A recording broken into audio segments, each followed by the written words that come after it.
Bismillahirrahmanirrahim. Alhamdulillahirrabbilalamin. Wassalatu wassalamu ala asyrafil anbiya'i mursalin wa ala alihi washabihi ajmain. Allahumma yassir wa la tu'assir wa tabikhir. Allahumma yassir wa la tu'assir wa tabikhir. Allahumma yassir wa la tu'assir wa tabikhir. Rahwi syrali sadri wa yassir li amri wa hlul 'uqdatam min lisani yafqahul qawli. Amin ya rabbal alamin. Mawaddul barahin. Materi daripada dalil demonstratif ataupun dalil burhani ya.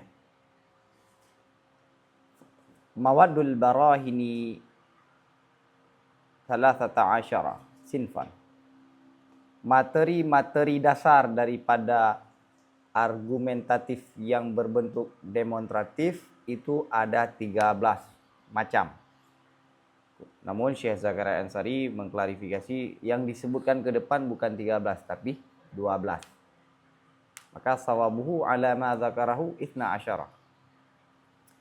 Wahya imma yakiniyatun, dan mawad daripada materi daripada burhan ada kala yakin. Dan yakiniyat yang bisa menghasilkan kepastian itu ada 6 model. Al-awwaliyat, proposisi primer ataupun aksiomatik. Proposisi primer ataupun aksiomatik. Yakni suatu kesimpulan tanpa ada proses nalar, langsung ditangkap oleh akal. Wal musyahadat itu proposi observasi. Jadi kalau observasi kepada mujarabat itu berbeda. Observasi itu adalah pengetahuan yang didapatkan oleh panca indrawi. Oke.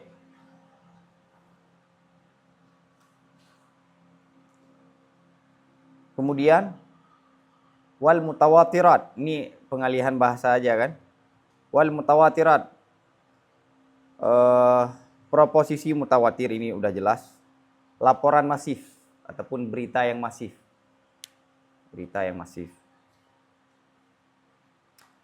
Kemudian wal mujarrabat, proposisi eksperimental, mujarabat. Seperti payung murone. Proposisi eksperimen. Dan contoh mujarabat seperti obat-obatan yang sudah dialami dan sudah diperiksa oleh orang. Kemudian wal muqaddimatu an-nadhariyatul qiyasi. Kalau bahasa yang lain, qadaya qiyasatuha ma'aha. Ataupun proposisi dengan kias inherent. yakni satu pengetahuan yang di dalamnya sudah terkandung kias tanpa kita memikirkan kias. Jadi misalnya gini, 4 adalah genap. Sebenarnya itu ada kias di dalamnya. Sebenarnya ada 2 yang sama ditambah 2 yang sama itu namanya 4. 4 itu adalah genap. Oke. Jadi ada premis yang terkandung. Kemudian kita menangkap informasi tersebut karena ada kias bersamanya. Jadi qadhiyah yang kiasnya itu bersamaan dengannya. Taib. Wal wahmiyat, ini sebenarnya sawabuhu wal haddasiyat. Intuitif, yakni bukan wahmiyat ya, yang benar adalah haddasiyat. Pengetahuan yang didapatkan lewat intuitif. Taib ya. Singkat aja karena ini udah jelas. Au dhaniyatun wahiyah, ataupun dhaniyat. Dan dhaniyat adalah ada 6. Yang pertama al-masyhurat, proposisi populer. yakni suatu perkara yang diterima secara umum. Kalau contoh yang sudah masyhur seperti keadilan adalah bagus, membuka aurat adalah itu tidak terpuji. Kalau dalam lingkungan pesantren belajar agama itu sangat penting. Itu proposisi populer di kalangan pesantren. Kerja keras adalah modal untuk kesuksesan. Oke, ilmu adalah eh, tiang agama misalnya gitu. Ini adalah proposisi yang populer. Apakah benar faktanya? Itu tidak dilihat. Tapi melihat kepada yang populer. Apakah populer itu fakta real ataupun tidak, itu tidak dilihat pada proposisi masyhurat, yakni populer. Wal makbulat. Makbulat yakni proposisi otoritatif, otoritas. Imam Syafi'i, misalnya kalau dalam tasawuf kalau udah ada kata Imam Al-Ghazali, sudah ada kata Junaid Al-Baghdadi ataupun Ibnu Athaillah Askandari, itu sudah final. Kalau dalam fikih Syafi'i, Nawawi, Ibnu Hajar sudah final. Itu otoritatif. Yakni kita membawakan satu pandangan, kita mengutip satu nama besar, yang nama besar ini sudah diterima oleh satu kelompok. Oke, ataupun dokter bilang begini, dokter bilang bahwa makan ini nggak baik. Itu hanya menampakkan otoritas, biar apa? Biar orang percaya. Al-makbulat. Kemudian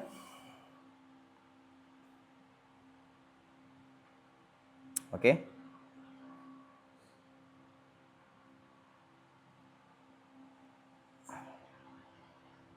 Kemudian wal musallamat. Al-musallamat, proposisi yang diasumsikan ataupun yang diterima sementara. Misalnya gini, ada orang bilang orang yang belajar 80% di daerah itu semua tahqiq mahalli. Semua menguasai kitab mahalli. Oke? Maka musalamatnya gimana? Mari kita asumsikan data yang kamu sampaikan itu benar. Padahal kita nggak terima, tapi kita asumsikan data itu valid. Islam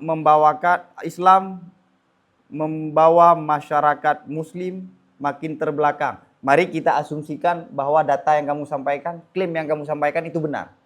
Tapi dalam bentuk musalamat dan musalamat ini yang sering dipakai dalam ilmu jadal. Ilmu jadal wal musalamat. Berarti namanya apa? Musalamat yang proposisi yang diasumsikan ataupun diterima sementara. Wal mustabihat yakni matnunat. Matnunat yakni proposisi dugaan kuat. Seperti dengan melihat harga emas dengan harga emas yang semakin tinggi, kemungkinan besar harga emas semakin naik. Dugaan kuat mahar di Aceh akan menurun dengan melihat perkembangan ekonomi. Itu adalah wal mustabihat ataupun matnunat. Oke. Wal mukhayyalat yakni proposisi imajinatif ataupun sugestif. Proposisi imajinatif. Misalnya gini, ada orang jual obat. Ini identik dengan orang jual obat. Produk ini mampu mengubah hidup Anda. Cara belajar begini bisa membuat kamu menjadi ulama. Bisnis dengan begini membuat kamu menjadi orang kaya di umur 20 tahun. Engkau obat. Siapa saja yang membaca doa ini maka dia menghafal seperti Imam Bukhari. Hafalannya kuat seperti Imam Bukhari. Ayat ini. Mati dapat. Ya. Tamafai jadi doa untuk kuat hafalan. Kemudian kita hafal doa. Hafal doa kuat hafalan itu kuat. Ini, kita ingin menghafal alfiyah misalnya. Ada sulit menghafal alfiyah. Cara untuk menghafal alfiyah kamu harus baca doa ini, hafal doa ini. Doanya panjang. Untuk menghafal doa ini nggak sulit.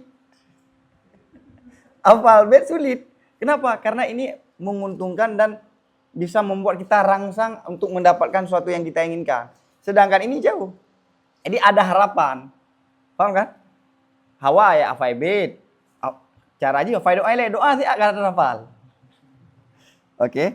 Wal mukhayyalatnya ini proposisi imajinatif.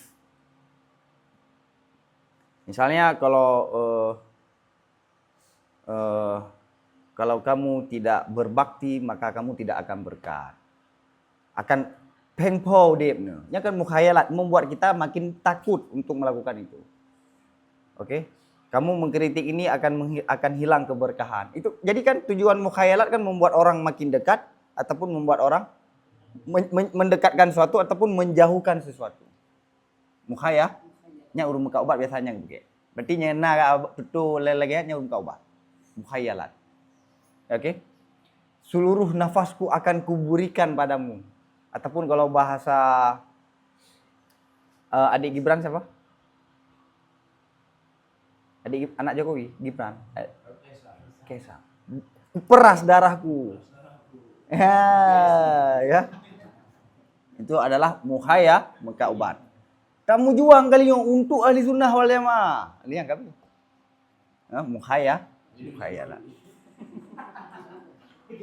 Oke. Kemudian wal masyhurat fi dhahir. Wal masyhurat fi dhahir. Nah, masyhurat fi dhahir ini sebenarnya masyhurat sudah disampaikan di belakang. Sudah disampaikan di belakang ya ini. Maka dalam syarah hadza fi hakikat kismun minal masyhurati sabikati fala yu'adu sinfan bi ra'sihi. Jadi totalnya berapa baniyat? Ada 5. Sebenarnya yang baniyat itu masyhurat, makbulat, musallamat, matnunat, sedangkan mutakhayilat itu wahmiyah. Wahmiyah. Baik, jadi totalnya 5. Baik. Kemudian al-khata'u fil burhan, kesalahan pada dalil demonstratif. Sebenarnya yang lebih tepat bukan khata' fil burhan, khata' fil qiyas. Karena burhan itu enggak salah. Karena burhan itu adalah kesimpulan yang kuat, kesimpulan yang pasti. Masa ada kesalahan pada kesimpulan yang pasti? Kesalahan pada qiyas. Al-khata'u fil burhan, maka Syekh Zakaria Ansari menambahkan al-munasibu fil qiyas. Yang cocok bukan khata' fil burhan namun khata' fil qiyas. Khata'ul fil burhan, logika falasi ya. Bukan logika palaci. Ada yang orang baru kenal logika falasi, bacanya logika palaci. Al-khata'u fil burhan, kesalahan pada qiyas itu karena salah materinya qiyas, silogisme, dan kesalahan karena formatnya qiyas, bentuknya qiyas. Jadi secara keseluruhan ada letak kesalahan pada materi, ada kesalahan dalam bentuknya ataupun format qiyas. Fal awwalu, yakni kesalahan pada maddah. Imma min jihatil lafzi li ilbasil kadhibati bisadikati minal ishtiraki. Yang pertama, ada kala dari sisi lafal. Logika falasi karena materi itu karena lafalnya salah. Kenapa? Karena menyerupai yang salah dengan yang benar daripada ishtirak. Jadi sengaja daripada ishtirak ini memakai lafal ishtirak, lafal yang memiliki makna lebih dari satu. Yang mana orang menduga makna pertama, sedangkan kita maksudnya adalah makna yang kedua. Ini kesalahan pada lafal. Logika falasia karena lafal. Nahu hadza Qur'an. Seperti hadza Qur'an. Makna Qur'an adalah hid. Dan setiap-tiap hid adalah setiap-tiap suci. Jadi yang pertama apa? Ini adalah Qur'an. Hadza Qur'an. Makna Qur'an adalah hid. Dan setiap-tiap Qur'an itu tidak boleh boleh watak. Qur'an yang kedua maksudnya apa? Suci. Ataupun misalnya kita mengatakan begini. Kalau bahasa orang politik, kebebasan adalah hak semua manusia. Tampaknya benar kan?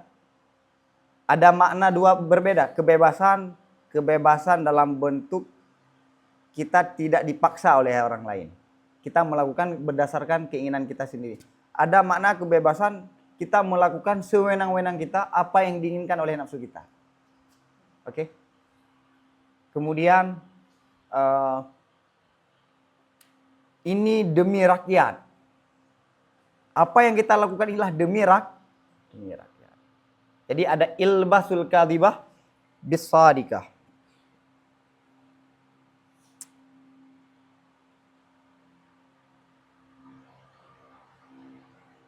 Oke. Awil makna ataupun kesalahan karena makna. Kesalahannya pada maknawiyah.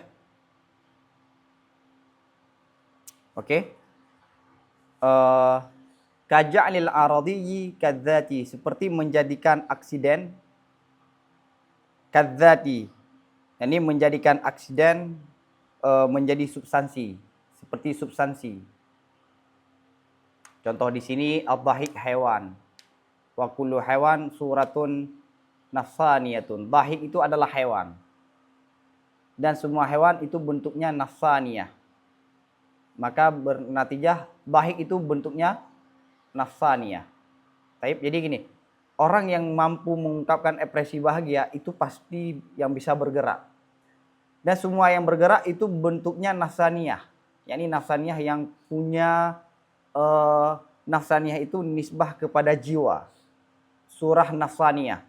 Maka ad-dhahik itu surah nafsaniyah. Berbeda karena ad-dhahik itu sifat daripada manusia. Sedangkan surah nafsiyah itu adalah hakikat daripada hewan. Ataupun contoh yang lain,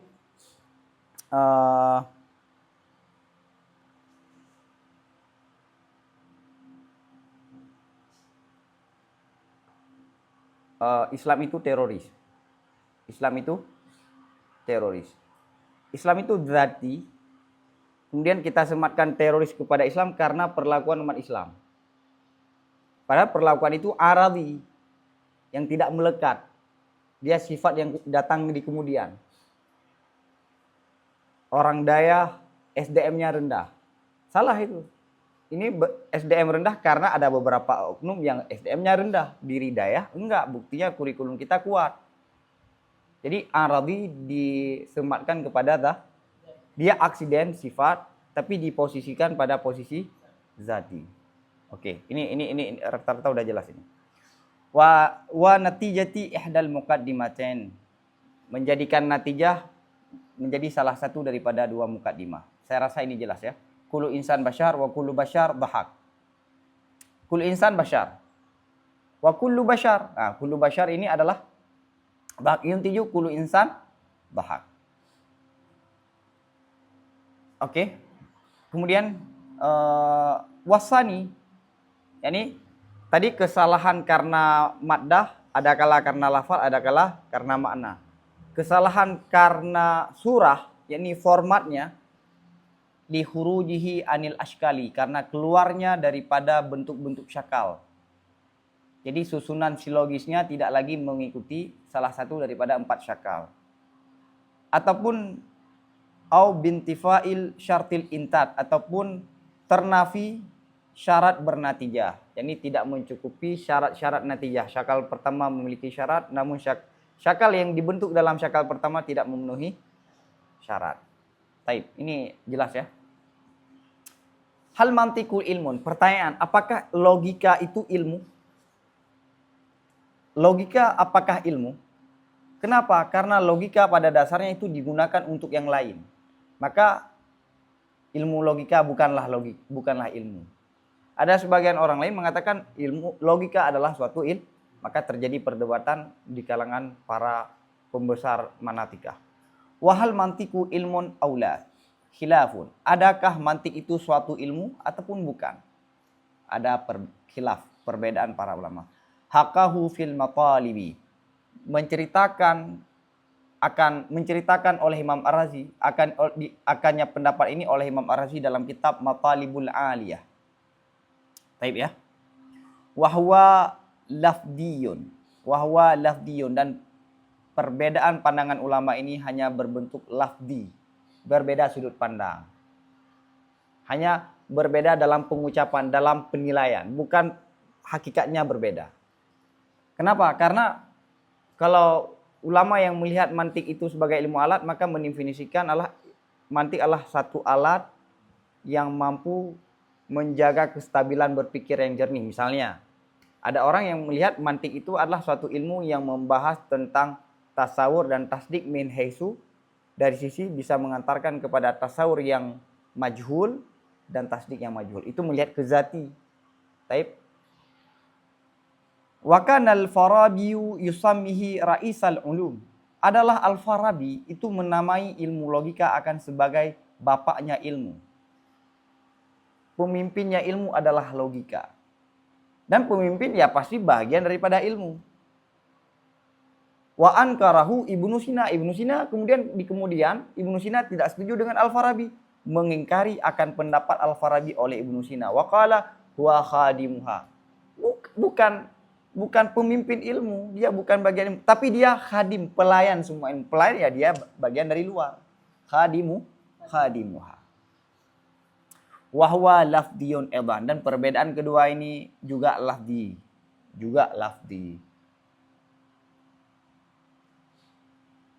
Oke. Wahal yumna'u minal ishtighali bihi, adakah dilarang daripada mempelajari dengannya mantik? Fihi, pada persoalan ini ada 3 mazhab. Nah, makanya kemarin saya sampaikan materi Sulamun Nawrak itu diambil dari tentang hal bolehkah mempelajari ilmu mantik ini dari kitab Luqatatul Ajlan.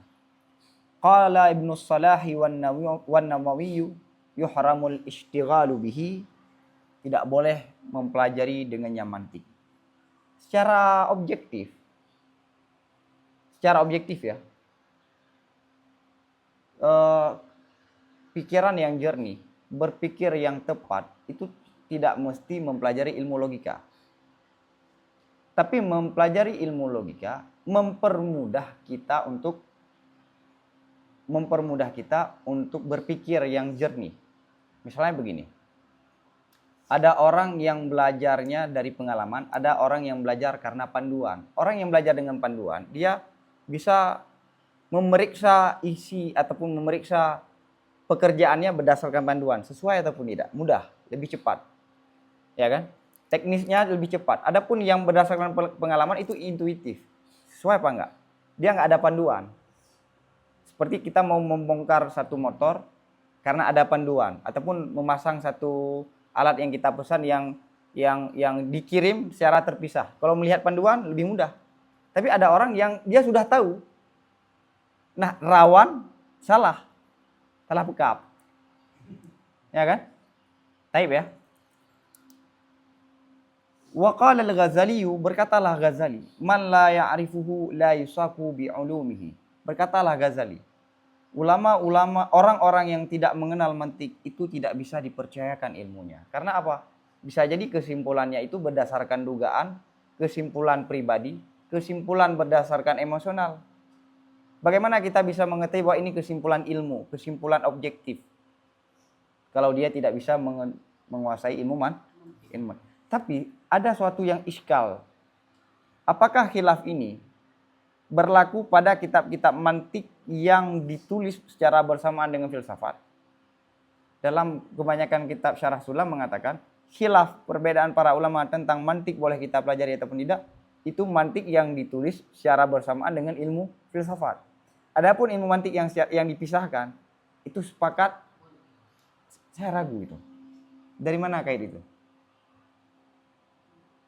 Karena yang diharamkan oleh Ibnu Salah dan Imam Suyuti itu emang kitab-kitab mantik.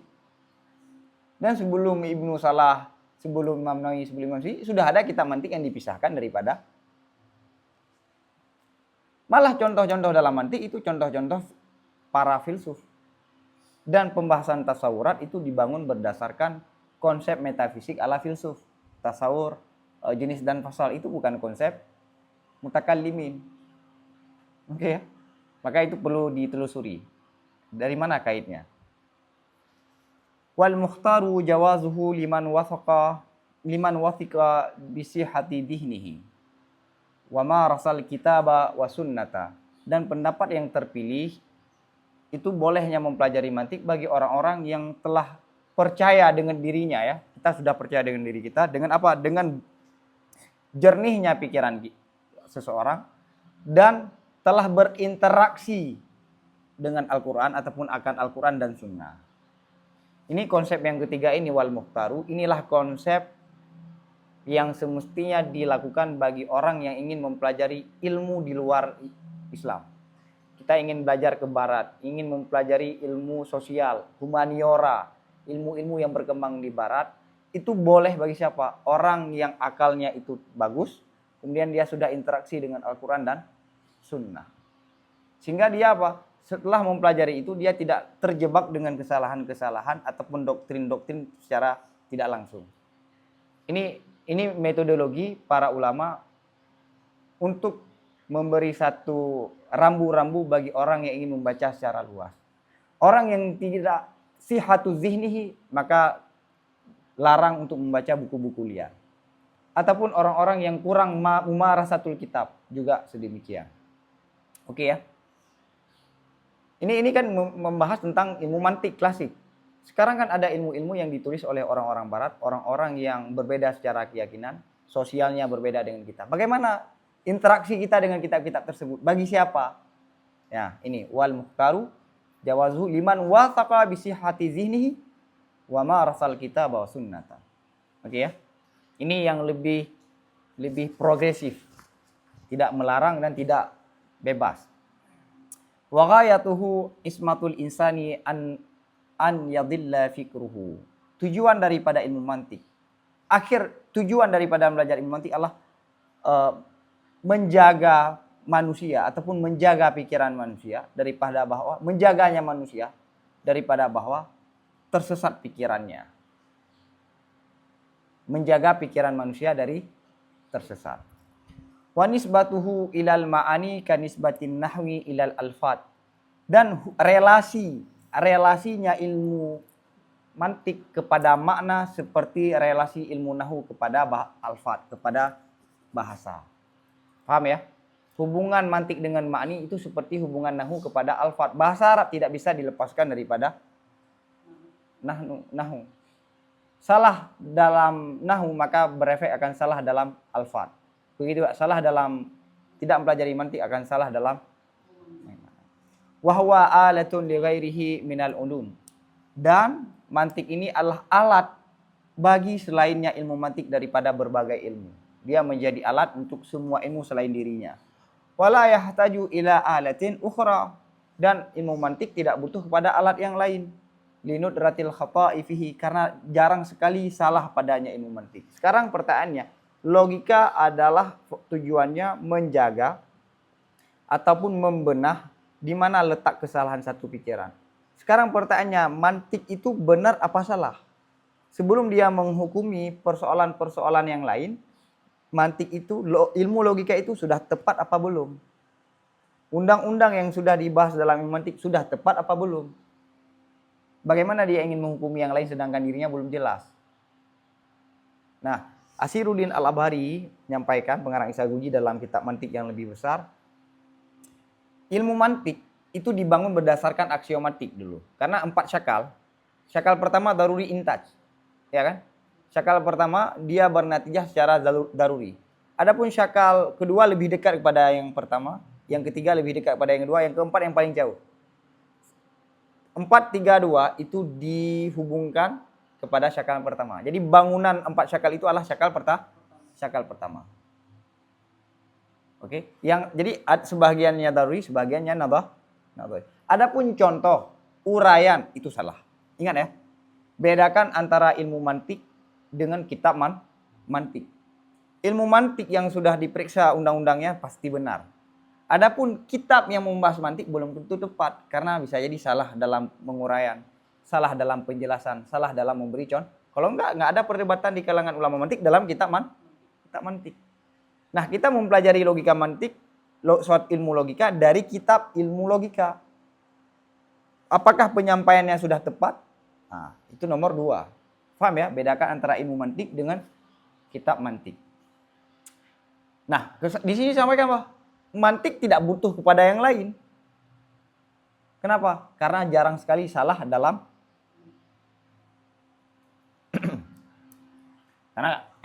karena nanti terjadi do dan tasalsul. Oke. Ilmu logika kita mengetahui kebenarannya karena ada ilmu yang lain yang membenahi ilmu logika. Nah, yang lain itu siapa yang benah? Butuh pada ilmu yang lain. Yang lain ini butuh kepada yang lain. Terjadilah dor ataupun tasalsul. Wa yubhasu fihi anil aqyisati an-nadhariyah, dan dikaji padanya ilmu logika daripada kias-kias yang rasional. Dan kias-kias rasional itu ada 5. Yang pertama burhaniyun, yakni eh, demonstratif, argumen yang demonstratif yakni yang pasti. Yang kedua ikna'i, yakni retoris. Yakni kalau burhani itu mencari kebenaran. Kalau ikna'i menaklukkan audiens, membuat audiens itu percaya. Itu tugas daripada ikna'i. Sedangkan burhani apa? Mencari kebenaran. Maka Imam Ghazali menyampaikan berapa orang yang mampu untuk mencari kebenaran atau berapa orang yang mampu berpikir secara burhani. Karena kebanyakan kita berpikir untuk menaklukkan orang lain, bukan menaklukkan diri sendiri. Karena mencari kebenaran kan untuk pribadi kan? Ini benar apa enggak? Menaklukkan kebenaran dalam diri kita. Tapi kalau ikna'i itu menaklukkan sesuatu kepada orang lain, membuat audiens itu percaya. Retorika. Maka ilmu mantik adalah ilmu yang sangat diperlukan oleh raja. Maka Alexander dulu sebelum dia melakukan invasi kepada dari barat hingga ke timur, itu belajar ilmu logika dari Aristoteles karena gurunya adalah Aristoteles. Kenapa? Karena raja kalau berhadapan dengan intelektual dia mampu berargumentasi lewat dalil burhani. Kalau dia berhadapan dengan masyarakat dia bisa menggunakan ikna'i karena masyarakat perlunya apa? Ikna, membuat dia itu percaya. Kalau berhadapan dengan orang-orang yang keras letak itu lewat jadali. Oke ya. Yang ketiga jadali, dialektika. Yang keempat sofista'iyah, yakni sofistik ataupun logika yang menyesatkan. Logika yang menyesatkan. Misalnya gini. Ini mayoritas sudah setuju. Berarti sama dengan benar. Maka dalam demokrasi kebenaran itu sering sekali ditelanjangi.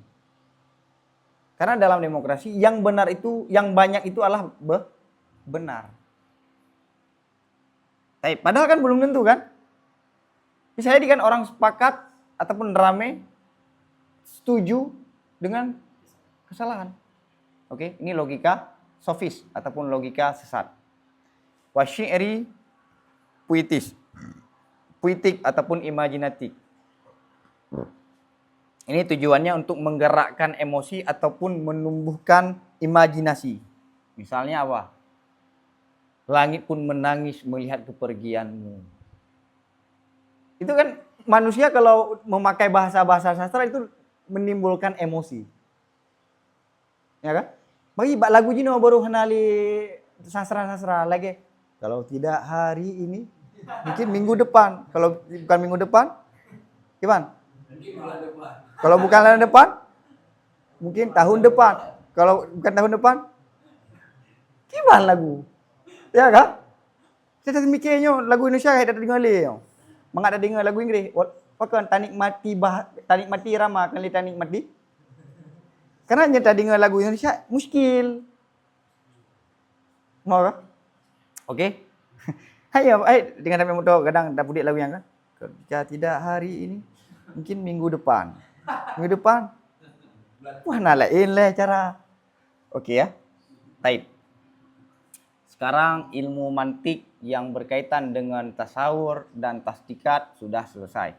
Sekarang kita masuk ke ilmu umurul ammah. Jadi pada dasarnya para filsuf sebelum datangnya Plato itu ilmu filsafat ditulis dan disampaikan tanpa ada pondasi logika. Sehingga banyak orang berfilsafat tapi tidak tepat. Orang kadang lupa berfilsafat itu katanya sudah tepat. Berfilsafat tanda dia sudah berpikir, tapi belum tentu benar. Ini kesalahan karena seolah-olah kalau sudah berfilsafat sudah keren, sudah benar. Enggak. Buktinya dalam dunia filsafat sendiri banyak sekali mazhab dan saling mengkafirkan kalau bahasa istilah agama. Idealisme, filsafat idealisme membantah dengan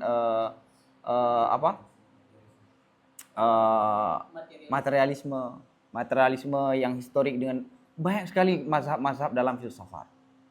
Kemudian berangkat daripada filsafat yang rancu, ada filsafat yang racun, ada filsafat yang yang apa? Yang energi, yang benar-benar membuahkan hasil. Ini untuk menghindari ini Plato dan Aristo muridnya membuat satu ilmu untuk pengantar kepada filsafat, ilmu logik. Nah, kesimpulan-kesimpulan filsafat ke depan itu bisa diukur lewat ilmu logik. Ini yang dicontoh oleh mutakallimin. Ilmu kalam pada dasarnya sebelum dimasukkan ilmu logika dalam ilmu kalam, itu ilmu tauhid ataupun ilmu kalam dibahas, dikaji tanpa ada fondasi ilmu mantik. Hanya pembahasan kalau kita jawaz, mustahil, taib. Kemudian Ar-Razi mengcopy paste ataupun memakai format yang dilakukan oleh filsuf.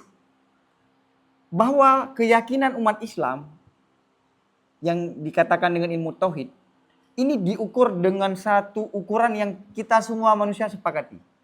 Maka akidah yang aku sampaikan ke depan itu bukan akidah umat Islam, tapi akidah manusia karena diukur dengan logika manusia. Paham? Jadi yang saya sampaikan nanti itu bukan dogma ataupun doktrin, tapi kesimpulan logik. Buktinya apa? Saya bahas dulu ini metodologi berpikir yang kita sepakati, mantik. Maka dalam buku Imam Ar-Razi, Al-Amidi, Said Syarif Al-Jurjani, dan madrasahnya Imam Ar-Razi secara umum, itu menulis ilmu kalam dengan pengantar ilmu mantik. Oke, kita sepakat bahwa ilmu mantik adalah tolak ukur kita bersama. Sekarang masuk ke pembahasan umurul ammah. Sebenarnya kalau dalam kitab bukan umurul ammah dulu, makulat. Membahas metafisik, kita perlu tangga karena metafisik itu melangit. Kita perlu memakai tangga untuk menuju kepada metafisik. Metafisiknya apa? Alam semesta. Kalau dalam kitab kita langsung alam mutaghayyir kan? Dalam kitab-kitab filsafat ataupun kalam falsafi, kalam yang coraknya filsafat, itu tidak membahas alam secara langsung. Tapi alam itu terbagi ada berapa? Coba konsepkan, coba kategorikan berapa alam ini terdiri dari apa saja. Lahirlah ilmu makulat. Kenapa? Karena ini tangga perlu kita bahas dulu. Kategori yang ada di alam untuk kita jadikan tangga kepada metafisik. Setelah itu baru membahas perkara yang paling umum yang tidak terkhusus kepada yang ada di alam semesta. Karena gini, tempat, waktu, posisi, kualitas, kuantitas. Oke? Itu kan hanya ada di alam mungkin, di alam fisik. Sekarang kita membahas yang paling umum, yang tidak hanya terikat kepada alam fisik. Ini fisik. Apa? Wujud. Wujud itu tidak terkhusus kepada dunia fisik, yakni manusia ataupun alam semesta. Wujud ada pada Tuhan. Apa itu wujud? Apa itu ilah? Apa itu wahdah? Maka ada pembahasan umurul am. Jadi setelah ilmu logika, membahas tangga untuk menuju metafisik yang makulat, terus masuk ke umurul ammah, perkara-perkara yang mencakupi semuanya. Baru masuk ke pembahasan metafisik. Oke ya. Ini tartibnya berbeda karena emang tugas Imam Darkashi bukan membuat tartib. Ini emang ajalan. Faslun. Al-ma'lumu al-hasil al-ma'lumu yang kasimu ila mawjudin wa ma'lumin. Maklum apa? Suatu ilmu yang ada pada akal. Apa saja yang hasil pada akal. Oke, maklum apa? Al-hasil fiddin. Apa saja yang hasil pada akal itu terbagi kepada dua. Mawjud terbagi kepada yang ada dan terbagi kepada yang tidak ada. Tidak ada pembagian yang ketiga. Pendapat yang paling kuat dan pendapat yang diamini oleh jumhur mutakaddimin Asy'ariyah. Jumhur mutakaddimin Asy'ariyah tidak mengakui ada perantara antara mawjud dan ma'dum. Tidak ada hal. Tidak ada pendapat yang mengatakan hal. Kemudian sekitaran 200 tahun kemudian baru dikemukakan oleh Abu Bakar Al-Baqillani konsep yang namanya hal. Oke? Hal. Wala wasitata bainahuma alal asahi khilafan lil qadhi, dan tidak ada perantara di antara mawjud dan ma'dum berdasarkan pendapat yang asah berbeda bagi Qadhi Abi Bakar Al-Baqillani. Maka kalau ada yang tanya, secara keseluruhan, apa saja yang bisa diketahui oleh manusia itu hanya dua. Yang ada dan yang tidak ada. Tidak ada pilihan yang ketiga. Nah, kemudian Abi Bakar Al-Baqillani dan diikuti oleh Imam Haramain dalam kitab Al-Irsyad. Kemudian beliau merujuk dari pendapat Qadhi Abi Bakar Al-Baqillani dalam kitab Burhan dan dalam kitab-kitab yang lain. Kemudian Al-Ghazali murid Imam Haramain, tidak ada hal. Tidak ada hal. Paham? Wa Imamil Haramain wa Abi Hashim haitsu asbatuha. Dan Imam Haramain dan Abu Hashim sekira-kira mereka menetapkan adanya perantara. Wa sammauha bil hal, dan mereka menamakannya dengan hal. Oke. Jadi mayoritas mutakallimin baik Mu'tazilah dan Asy'ariyah sepakat. Suatu yang tidak ada sama sekali namanya apa? Ma'dum. Suatu yang gini. Apa caranya gini?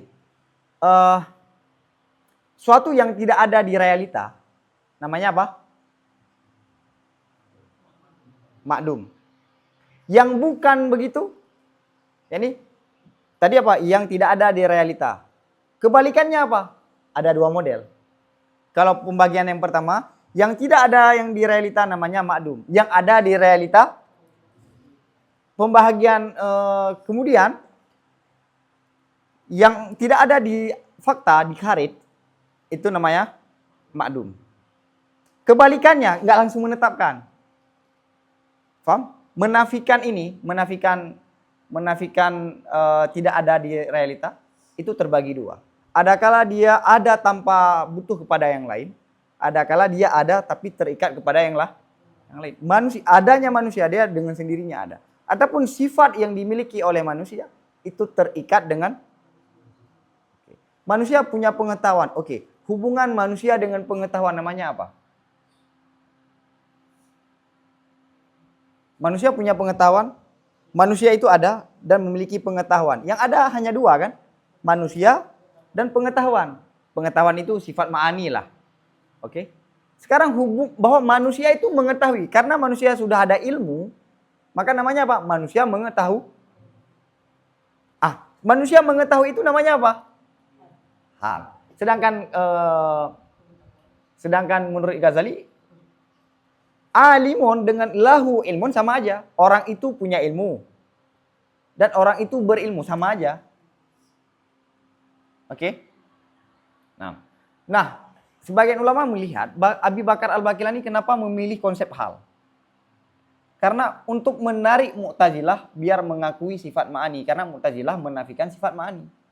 Kalian mengakui Tuhan punya ilmu. Oke? Kalian mengakui bahwa Tuhan punya kuasa. Maka lazim kamu harus mengakui Tuhan punya ilmu. Mu'tazilah mengatakan Allahu alimun, qadirun, muridun. Mereka mengakui. Tapi mereka tidak mengakui Allah lahu ilmun. Kata Abi Bakar Al-Baqillani apa? Kalau kalian menerima konsep hal, otomatis menerima konsep ma'ani.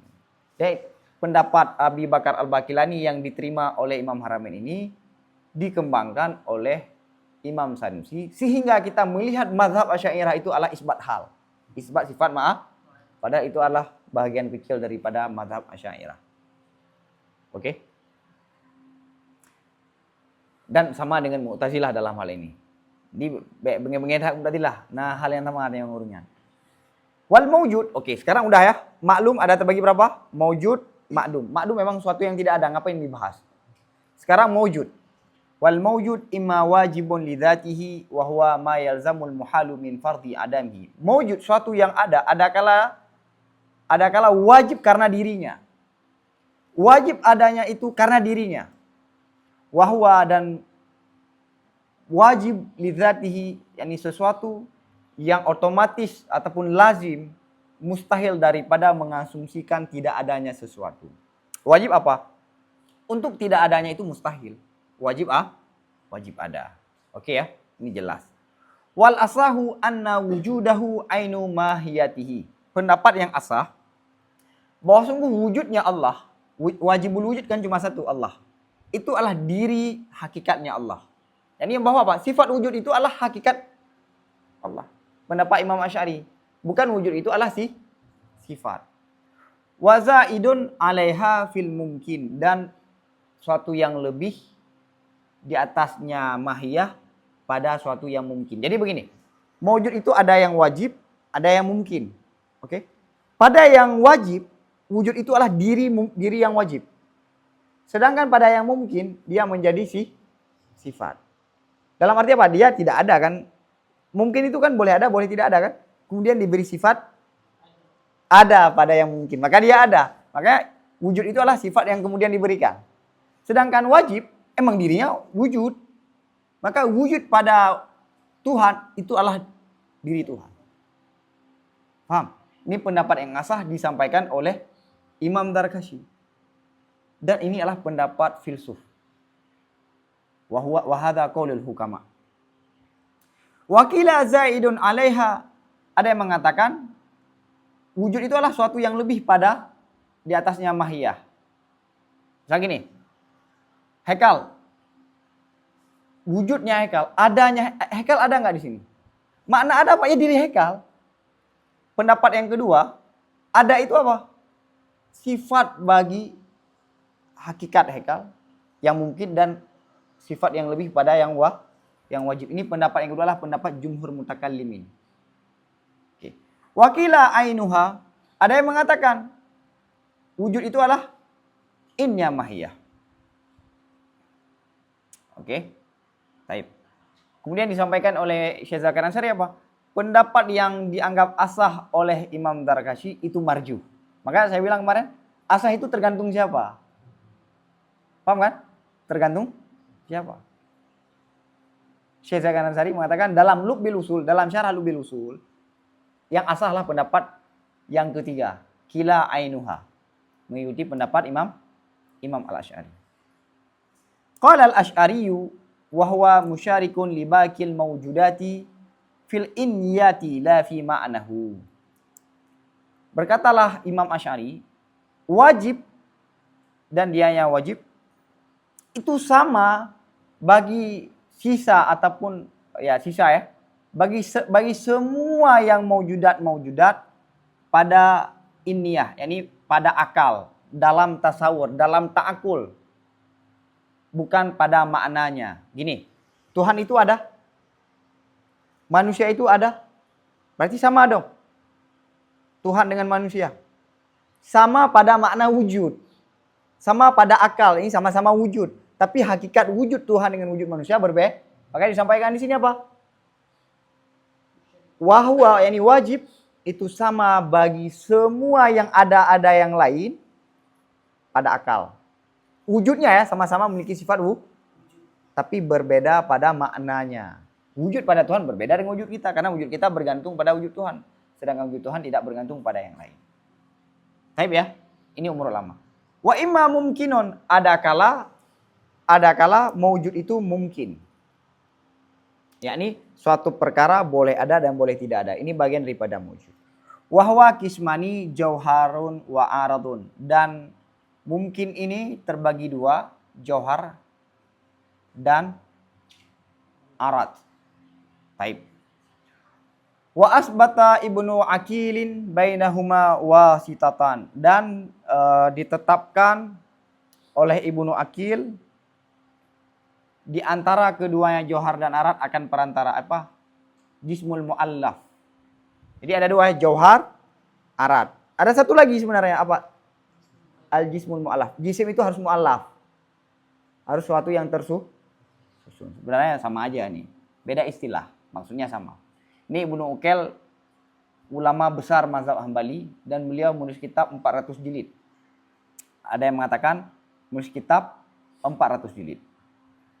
Sehingga Az-Zahabi mengatakan tidak ada seorang pun yang menulis lebih besar daripada Ibnu Uqail. Oke, berarti tadi apa? Lihat turunannya. Ini naik dari atas ya. Maklum, maujud, ma'dum. Maujud, wajib, mungkin. Mungkin, jauhar, arad. Sekarang kita bahas jauhar dan kita bahas arad. Fal jauharu logatan al aslu. Johar secara bahasa namanya adalah dasar. Li'annahu aslul murakkab, karena bahwa sungguh jauhar itu adalah dasar daripada suatu yang tersusun. Asal daripada sesuatu itu namanya jauhar. Wa min thamma imtana'a itlaquhu 'alal bari li'annahu laisa bi aslin li ghairihi. Karena ini tidak boleh memakai lafal jauhar terhadap Allah. Kenapa? Karena bahwa sungguh Allah itu bukan dasar bagi selain Allah. Yani yang lain tersusun daripada Allah. Dasar manusia, dasar alam semesta adalah Allah. Salah. Kenapa? Oke. Maka boleh nggak kita katakan Tuhan itu jauhar? Nggak boleh. Karena dasar makna jauhar adalah aslun lil murakkab, aslun li ghairihi. Ini logatan. Wa istilahan maqama bi nafsihi. Secara istilah adalah suatu yang ada dengan sendirinya. Tidak membutuhkan kepada yang lain.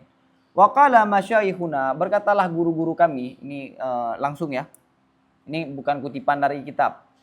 Ma qabila launan wahidan wa kaunan wahidan. Jauhar adalah sesuatu yang menerima satu warna dan satu bentuk. Jauhar kan partikular yang paling kecil ya. Pasti punya warna. Paling kecil dia punya satu warna. Kalau lebih dia bukan lagi satu. Ini. Kalau ada dua warna. Satu sisi. Udah dua sisi kan. Kalau udah dua arah, dua bentuk. Itu bukan lagi jauhar. Tapi murakkab. Wal aradu mastahala bakauhu. Arad adalah sesuatu yang mustahil kekalnya sesuatu. Jadi gini, arad itu mustahil kekal. Kenapa? Karena dia bergantung kepada, dalam arti gini, arad jika dipisahkan daripada jauhar, itu semenit pun, sedetik pun, siapa yang paling kecil? Sekecil apapun waktunya nggak bisa bertahan. Kenapa? Dia terikat dengan jauhar. Ada orang yang salah memahami al-arad layab ka zamanin. Berarti ini warna yang kita lihat sekarang bentar lagi bukan warna yang kita lihat tadi. Enggak, tak sama. Tapi dia bergantung kepada jauhar. Karena dia bergantung kepada jauhar, dia tidak bisa bertahan kecuali ada jauh. Andai dia tak ada jauhar, layab ka fi zamanin. Wasmuhu yu'ni an tafsirihi. Namanya arad itu mencukupkan daripada terkaya. Namanya arad itu mengkayakan daripada nama arad itu sudah mencukupi daripada menjelaskannya. Dengan nama sudah cukup tanpa perlu kita menjelaskan. Wa aqsamuhu indal hukama tis'atun. Pembahagian arad menurut hukama itu ada 9. Yang pertama adalah kam. Yang pertama adalah kam, kuantitas. yakni suatu yang menerima bagi, bilangan, oke, ukuran, semua yang bisa dibagi itu namanya apa? Kam. Kif, kualitas, suatu yang tidak bisa dibagi. Oke. Kemudian idhafah. Idhafah adalah relasi ya. Yang kelima, aina. Aina itu posisi. Tempat. Mata, jelas ya. Waktu. Al-wad'u yang ke apa? Milkun ya. Milkun itu kepemilikan. Memiliki. Wad'un itu posisi. Yang ke-9 ayaf'al. Ayaf'al itu aksi ya. Yang ke-10 ayam fa'il, reaksi. Ini suatu yang sudah kita pelajari dalam ilmu makulat. Maka enggak, yang tidak paham boleh rujuk ke video makulat. Wajah ma'aha ba'duhum fi qawlihi. Dikumpul akannya 10 makulat ini oleh sebagian ulama dalam syairnya. Qamarun ghazirul husni altafu misrihi qad kama yakshifu ghummati lamman thana anthana. Oke. Rembulan ataupun bulan. Bulan apa? Johar kan? Yang sangat indah. Gharizul husni, gharizul maknanya banyak, banyak keindahan, sangat indah. Itu apa? Kok kif? Kam. Kam. Ghariz, ghariz itu banyak, banyak itu adalah kam. Husni, bagus, indah. Kif. Altafu misrihi. Tabiatnya yang paling halus.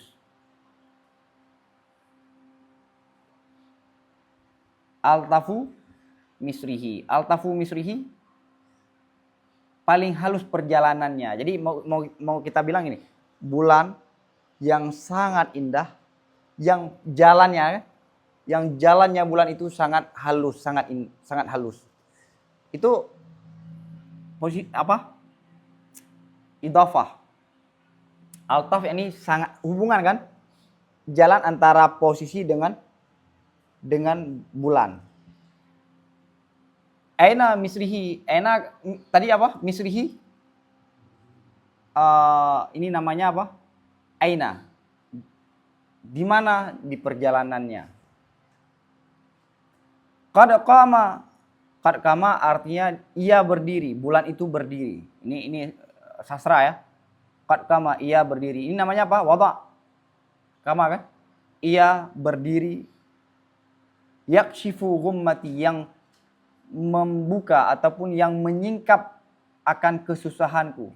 Dia berada, bulan itu berdiri untuk memulihkan kegelisahanku. Ada kan orang yang galau malam, lihat rembulan, keluarlah syair ini. Qad qama wada' yakshifu ghummati apa? Ayaf'al, dia memberi aksi, memberi pengaruh. Dia memulihkan, menyingkap kesedihanku. Liman sana.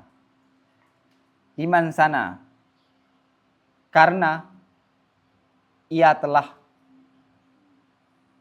mendua. Mendua ya. Ini sudah selingkuh lah ataupun sudah tidak peduli. Liman sana. Paham ya? Liman sana ini apa? Reaksi ayam fa'il. Ayam fa.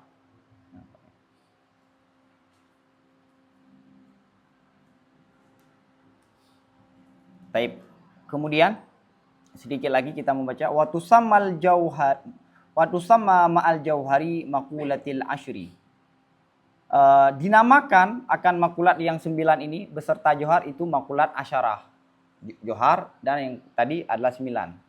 Waqala aksarul mutakallimin, berkatalah kebanyakan mutakallimin, a'rad itu ada 21 bagian. A'rad itu bukan 9 tapi 21. 10 daripada 21 itu terkhusus dengan benda hidup. Apa saja a'radnya? Hidup. Hidup kan a'rad kan? Hidup. Qudrah, kemampuan, syahwat, keinginan. Nufrah, yakni tidak selera, nufrah itu maknanya takut. Oke? Takut ya, takut. Wal iradah, keinginan. Wal karahah, benci. Kan kita punya kebencian. Wal i'tikad, keyakinan. Dhan, dugaan. Nadar, berpikir. Ini bagian arad ya. Menurut mutakalimin. Wal alam, kepedihan. Wa ahada asyara takunu lil ahya'i wa ghairihim. Dan 11 yang lain, tadi kan 10, 21, 10 terkhusus dengan yang hidup, 11 tidak terkhusus dengan hidup, mencakupi yang hidup, takunu ada bagi yang hidup dan bagi selain yang hidup. Wahia apa saja al-kaun. Kaun itu posisi, berada pada suatu tempat. Misalnya gini, kitab ini berada di atas meja, itu namanya kaun. Wahwa arba'atu asya. Kaun itu ada 4. Akwan ya. Gerak, wasukun, tetap, ijtima, berkumpul, wal iftirak, berpisah. Terpisah. Bukan berpisah, terpisah. Terkumpul dan terpisah. Kitab ini gerak, tetap, ijtima, berarti antara bagian-bagian yang saling terkumpul. Dan seperti kitab ini dengan kitab ini namanya iftirak. Ini namanya apa? Kaun semua. Bagaimana posisi kipas angin? Gerak. Bagaimana posisi kitab? Sukun. Bagaimana posisi jari? Iftirak. Paham ya? Itu husulul jauhar fil haiz, makna kon. Paham? Kemudian wa ta'lif, ta'lif tersusun. Oke? Ini kan kitab ini tersusun kan? Bukan menyusun ya, tersusun antara satu lembar dengan lembar yang lain. Seperti tubuh kita tersusun dari berbagai organ. Taib, ini bagian daripada arat. Bukan tersusun itu enggak terkhusus bagi manusia. Juga ada pada selain yang hidup ya, tidak terkhusus pada yang hidup. Wal i'timad, i'timad itu landasan ataupun pegangan. I'timad baca di syarah dinamakan menurut hukama mailan tabi'ian, kecenderungan secara naluri, secara alami, tabi'ian secara alami. Misalnya berat, kathikali wal khifati, berat dan ringan. Berat dan ringan. Jadi kalau berat, kalau kita lempar yang berat, dia langsung makin lebih cepat turunnya daripada benda yang ringan. Itu nama i'timad ya. Bukan i'timad pendapat muktamad ya. Wal hararah panas. Wal burudah dingin. Wal yubusah kering. War rutubah basah. Lon warna. Sod suara. Raihah bau. Wa ta'mu yakni rasa makanan ya. Rasa makanan, panca indera untuk mendapatkan rasa. Wazada ba'duhum al-baka wal maut. Sebagian ulama menambahkan baka kekal, maut dan mati. Mati itu bagian daripada arat. Kan pendapat mutakalimin mati adalah arat, maujud dia. Taib. Sudah cukup. Besok kita akan membahas tentang sifat-sifat daripada arat, kriteria arat. Wallahu a'lam bishawab wa ilahi marjuwal ma'ab. Selawat. Sallallahu alaihi sayyidina Muhammad sallallahu